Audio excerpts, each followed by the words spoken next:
Alexander and the Terrible, Horrible, No Good, Very Bad Day by Judith Viorst, illustrated by Ray Cruz.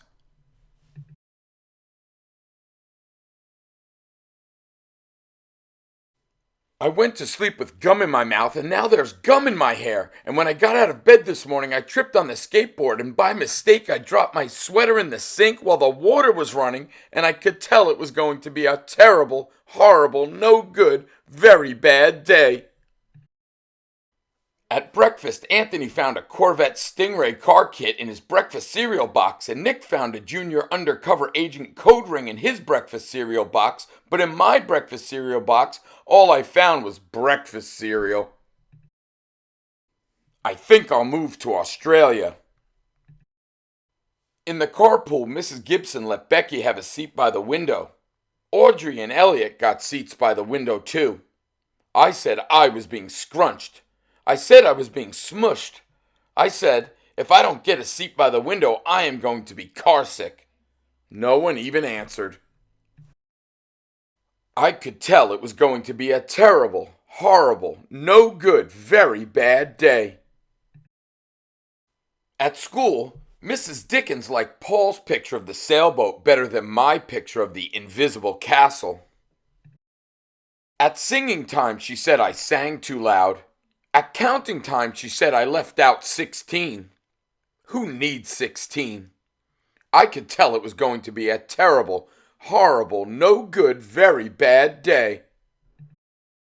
I could tell because Paul said I wasn't his best friend anymore. He said that Philip Parker was his best friend, and that Albert Moyle was his next best friend, and that I was only his third best friend. I hope you sit on a tack, I said to Paul.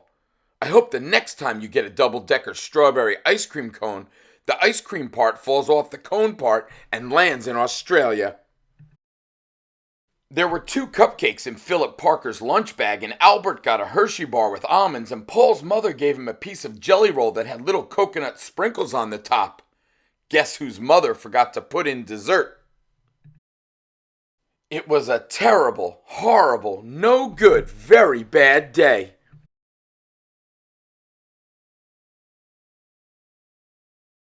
That's what it was, because after school my mom took us all to the dentist and Dr. Fields found a cavity just in me. Come back next week and I'll fix it, said Dr. Fields. Next week, I said, I'm going to Australia. On the way downstairs, the elevator door closed on my foot, and while we were waiting for my mom to go get the car, Anthony made me fall where it was muddy, and then when I started crying because of the mud, Nick said I was a crybaby and...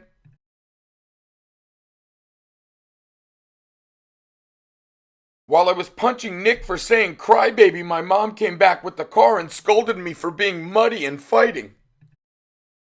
I am having a terrible, horrible, no good, very bad day, I told everybody. No one even answered.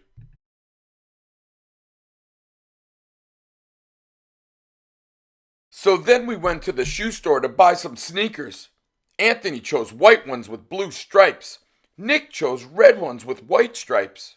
I chose blue ones with red stripes, but then the shoe man said, we're all sold out. They made me buy plain old white ones, but they can't make me wear them. When we picked up my dad at his office, he said I couldn't play with his copying machine, but I forgot. He also said to watch out for the books on his desk, and I was careful as could be, except for my elbow.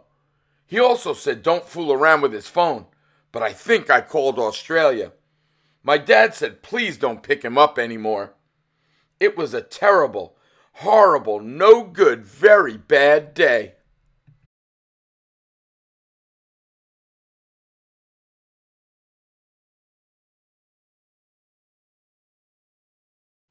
There were lima beans for dinner, and I hate limas. There was kissing on TV, and I hate kissing.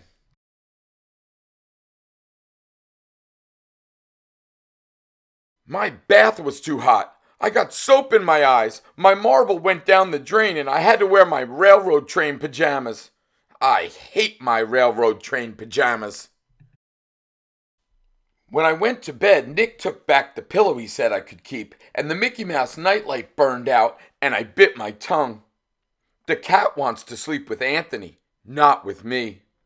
It has been a terrible, horrible, no good, very bad day. My mom says some days are like that.